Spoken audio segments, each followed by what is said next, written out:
Hi, this is Brian. Welcome back to another heroic plus one. Over the last several plus ones, we've been getting all fired up with some inspiring poems. Let's look at one more.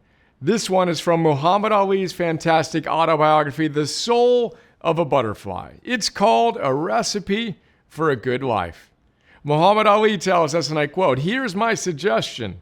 Take a few cups of kindness, one dash of humility, one sprinkle of laughter, one teaspoon of patience, one tablespoon of generosity, one pint of forgiveness, one quart of love, and a gallon of faith. Mix in determination and add lots of courage. Stir it up very well, spread it over the span of your lifetime, and serve it to each and every person you meet." And that's today's plus one. Short and sweet is hard to beat, as my 6th grade English teacher, Mrs. Ruscher, wisely taught us. Here's to cooking up the virtues that will make today a great day.